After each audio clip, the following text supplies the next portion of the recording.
చేసి మనకి బయట దొరికే మూంగ్ దాల్ ఉంటుంది కదా, ఒక్కొక్కసారి మనం పిల్లలకి ఇవ్వాలి అనుకుంటే అది కొంచెం హెల్దీ కాదని భయపడతాం.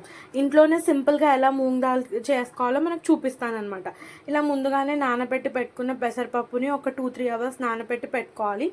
ఒక ప్యాన్లో కొంచెం ఆయిల్ వేసేసి ఈ పెసరపప్పు నానబెట్టుకున్నది దాంట్లో వేసేసి జస్ట్ ఏం లేదు, ఈ పెసరపప్పు కొంచెం ఆయిల్లో వేగాక సాల్ట్ వేసేసుకొని మనకు టేస్ట్ తగినట్టు సాల్ట్ వేసేసుకుంటే మన మూంగ్ దాల్ స్నాక్ అనేది రెడీ అయిపోతుంది. ఇది మీరు పిల్లలకి ఏం చక్కగా ఇంట్లో ఇచ్చేయచ్చు, హెల్దీ స్నాక్ కూడా. సో ఒక 5 మినిట్స్ కొంచెం ఆయిల్లో వేగాక మనకి ఇక్కడ ఇది ఎలా రెడీ అయింది చూసారా. సో మనకి మూంగ్ దాల్ స్నాక్ రెడీ అయిపోయింది వితౌట్ ప్రిజర్వేటివ్స్. ఎంజాయ్ చేయండి, మా ఛానల్ని లైక్ చేయండి, షేర్ చేయండి, సబ్స్క్రైబ్ చేయండి for more videos please. Moong dal snack అనేది రెడీ అయిపోయింది, చూస్తున్నారు కదా. సేమ్ మనం తెచ్చుకునే దాంట్లోనే ఉంది, తెచ్చుకునే దానిలాగానే ఉంది. చిన్నపిల్లలకైతే ఇలానే ఇచ్చేయండి. పెద్దవాళ్ళు అనుకుంటే కొంచెం పైనుంచి ఆనియన్ కూడా వేసుకొని తినవచ్చు, చాలా బాగుంటుంది.